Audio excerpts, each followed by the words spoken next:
Friends, welcome to another video of stock market. आज हम discuss करने वाले मारुति सुजुकी इंडिया लिमिटेड के बारे में। आजकल के टाइम पे जिसको भी देखो वो सिर्फ ऑटो स्टॉक रिकमेंड कर रहा है। कोई कह रहा है मारुति खरीदो, कोई कह रहा है टाटा मोटर्स खरीदो, कोई कह रहा है टू व्हीलर्स में TVS Motors, hero Motors, scope या फिर बजाज ऑटो खरीदो, कोई कह रहा है अशोक लेलैंड खरीदो। नाउ सबसे इंपॉर्टेंट चीज यही है, रिसेंटली ऑटो स्टॉक में जो हमने बाइंग देखा उसके पीछे दो तीन मेन रीजन। एक तो डीजल पेट्रोल का जो प्राइस है उसमें गवर्नमेंट की तरफ से जो एक्साइज ड्यूटी कट है उससे पेट्रोल एंड डीजल थोड़ा सस्ता हो गया है। सेकेंड इंपॉर्टेंट चीज यही है कि जो सेमीकंडक्टर का शॉर्टेज था वो कुछ हद तक अभी दूर हुआ है, बट ऐसा नहीं कि प्रॉब्लम पूरी तरह से सॉल्व हुआ है, क्योंकि वी नो कि ताइवान जो है सेमीकंडक्टर चिप बनाने में टॉप पे है। अगर इन फ्यूचर रशिया और यूक्रेन वॉर्स के बाद चाइना और ताइवान के बीच वॉर स्टार्ट होता है, तो इससे इस पर्टिकुलर इंडस्ट्री को बहुत बड़ा नुकसान हो सकता है, क्योंकि प्रोडक्शन में भी रुकावट आ सकता है। सो एक तरह पॉजिटिव है, एक तरह नेगेटिव है। थर्ड चीज है एल्यूमिनियम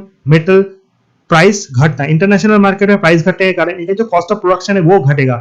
सो एक बार जब ये प्राइस बढ़ाते हैं दाम तो घटेगा नहीं, बट डेफिनेटली आपको अच्छा खासा डिस्काउंट देखने को मिलेगा। सब चीज अगर ठीक ठाक एग्जीक्यूट होता है, सो जो गाड़ी आज 8 लाख में बिक रही है, शायद कल आप उस पर्टिकुलर चीज को 7,70,000 में भी बाई कर सकते हो। But there is a negative side as well. जिस तरह से रेट हाइक हो रहा है इंटरेस्ट में, यूएस में भी 0.75% कल हाइक हुआ, इसका इंपैक्ट इंडियन मार्केट पर। इंडियन मार्केट पे भी हमने almost last time 0.50% rate hike देखा, एंड ऑलरेडी बैंक्स ने इसको कस्टमर को पास ऑन किया। सो आने वाले टाइम अगर इंटरेस्ट महंगा होता है, सो डेफिनेटली लोगों का जो परचेसिंग पावर है, परचेसिंग विल है, वो घटेगा, क्योंकि जो एक मिडिल क्लास लोग होते हैं इंडिया में वो मैक्सिमम लोन लेके गाड़ी बाई करते हैं, एंड डेफिनेटली 80% 85% जो लोन होता है एक गाड़ी का वो बैंक से लेते हैं in a rate of interest between 7 to 8%। अगर आपका सिविल अच्छा हुआ तो वहां पे अगर 1% रेट ऑफ इंटरेस्ट बढ़ता है,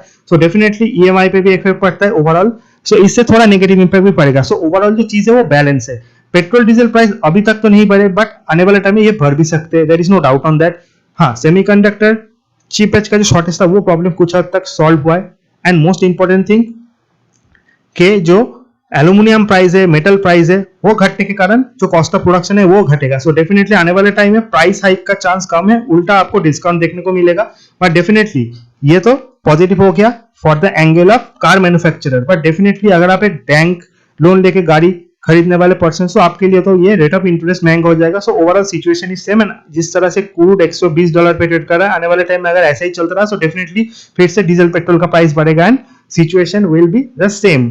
सो अनसर्टेनिटी है। मारुति मैंने 7,000 पे बार बार रिकमेंड किया था, मेरा टारगेट 9,000 था। ऑलरेडी बहुत अच्छा रिटर्न इसने दिया फ्रॉम दैट पर्टिकुलर 6,800 to 8,000 का जर्नी है इसने क्रॉस किया। बट एट दैट मोमेंट अगर आपको एक ऐसा स्टॉक बाई करना है जो कि ऑटो सेक्टर से बिलोंग करता है, 4 व्हीलर सेगमेंट में, सो मुझे लगता है कि मारुति से अच्छा टाटा मोटर्स है। क्योंकि अगर आप मारुति का हाई देखोगे 9,000 से 7 अभी 8,000 पे, यानी 10% ऊपरी लेवल से गिरा है एट दैट मोमेंट। एंड अगर आप टाटा मोटर्स को देखोगे जिसका प्राइस ऑलमोस्ट 520 था, वहां से ये 420 पे ट्रेड कर रहा है, रिसेंटली 380 तक भी गिरा था। सो डेफिनेटली उसमें जो करेक्शन है वो 20% का है। सो आगे आने वाले टाइम अगर ऑटोमोबाइल सेक्टर में जबरदस्त बाइंग आता है, सो डेफिनेटली सबसे ज्यादा जो बढ़ेगा वो है टाटा मोटर्स, क्योंकि इसके पास बहुत ज्यादा स्पेस है बढ़ने के लिए। मारुति एक हद तक जाएगा, वहां पे जाके रुक जाएगा। एंड जिस तरह से कॉमर्शियल व्हीकल्स या फिर पैसेंजर व्हीकल्स में टाटा मोटर्स का दबदबा है, अभी सेकंड नंबर पे टाटा मोटर्स से आफ्टर मारुति, हुंडई को भी उन्होंने पीछे ढकेल दिया। आने वाले टाइम में जिस तरह का कार वो लाएंगे एंड जिस तरह का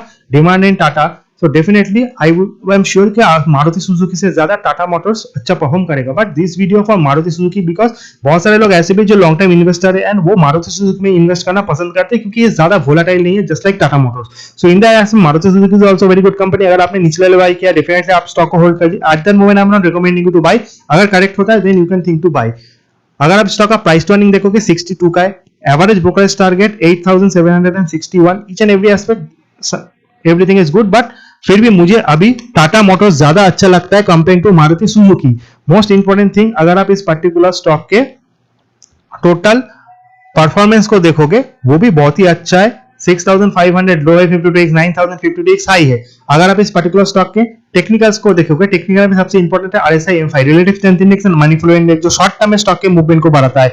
70 के ऊपर स्टॉक ओवरबॉट होता है, 30 के नीचे ओवरसोल्ड। आरएसआई में इसका स्कोर है 53, एमएफआई में 38 39। RSI is much more important and much more accurate then MFI. So RSI में ये ओवरबॉट और ओवरसोल्ड जोन के बीच में, क्योंकि it's a trading in a direction, निचले लेवल से रिकवर ऊपर लेवल से अभी भी नीचे ट्रेड कर रहा है। अगर आप स्टॉक का 100 200 सिंपल एक्सप्रेशन मूविंग एवरेज देखोगे, so simple expression moving average के ऊपर स्टॉक ट्रेड कर रहा है।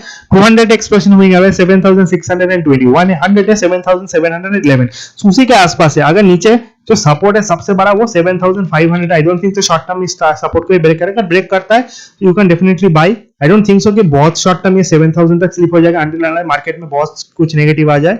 अदरवाइज आपको नीचे बाय करना है, ऊपर की तरफ का टारगेट 9000 है। अगर आप इस पर्टिकुलर स्टॉक के हाई लो को देखोगे, so 8750 is a 1 week high low, 1 month high 8100, 3 month high भी 8100 and 6 month high 9000 and low अगर आप देखोगे, so 6 month low 6500 and 1 month and 3 month low almost 7000 है। So definitely there is a range between 7000 and 8000 and इसी range की top पे। So definitely eight that moment बहुत बड़ा रिटर्न तो आपको नहीं मिलेगा। हाँ, स्लोली ये 10% यहाँ से बढ़ सकता है, बट उसको भी टाइम लगेगा। बट अगर ऑटोमोबाइल सेक्टर में जो स्टॉक अभी भी भागा नहीं उतना, वो है टाटा मोटर्स, क्योंकि महिंद्रा भाग चुका है, अशोक लेलैंड बहुत बढ़िया भाग चुका है। So Tata Motors is my top pick in this particular segment and I am telling you at that moment भी आप टाटा मोटर्स को आंख बंद कर बाय कर सकते हो। अगर आप एक इन्वेस्टर हो तो ट्रेडर्स के लिए थोड़ा नीचे मिले 400 के करीब, तो definitely that is the buying range. And most important thing is that अगर आप मारुति सुजुकी के फाइनेंशियल्स को भी देखोगे, so this quarter result is good, 27,114 crore का सेल्स आया है, नेट प्रॉफिट 1,838 करोड़। आने वाले क्वार्टर में भी जो प्रॉफिट है वो और बढ़ सकता है, there is no doubt on that. But अगर प्रॉफिट ऐसा ही रहा फिर भी बहुत बड़ा करेक्शन तो स्टॉक में नहीं आएगा जिस तरह का अभी परफॉर्मेंस हो रहा है। बट आने वाले टाइम में अगर डेफिनेटली इंटरनेशनल मार्केट में चीजें कॉम्प्लिकेटेड होते हैं, तो फिर से मेटल प्राइस बढ़ेगा, फिर से ऑयल प्राइस बढ़ेगा, सेमीकंडक्टर चिप का शॉर्टेज होगा and most important thing is that rate of interest already बढ़ना स्टार्ट हो चुका है। So each and every aspect negativity है, सो गिरने में ये नीचे भी गिर सकता है, वहां पे आप ट्रैप हो सकते हो। सो डेफिनेटली आपको 7500 के रेंज पे ही बाय करना है। टाटा मोटर्स 400 के लेवल पर अगर आप बाय करते हो, वहां पे बहुत कंफर्टेबल है, क्योंकि मैक्सिमम 380 इसका एक इंपॉर्टेंट सपोर्ट है। अगर आप पीएर्स के साथ भी कंपेयर करो, सो Maruti as far as market capital is concerned is number 1, उसके बाद आता है महिंद्रा एंड महिंद्रा। टाटा मोटर्स इस सेगमेंट में नहीं, क्योंकि Tata Motors and Ashok Leyland maximum जो है कमर्शियल गाड़ी को रिप्रेजेंट करते हैं। बट अगर हम नॉट ओनली मारुति को देखें, Mahindra is also good stock, but definitely Mahindra भी बहुत भाग चुका है after a very outstanding number of result. अगर आप इस पर्टिकुलर स्टॉक के शेयर होल्डिंग पैटर्न देखोगे, प्रोमोटर्स का बहुत ज्यादा स्टेक है 56%, उसके बाद आता है एफआई होल्डिंग 22.22।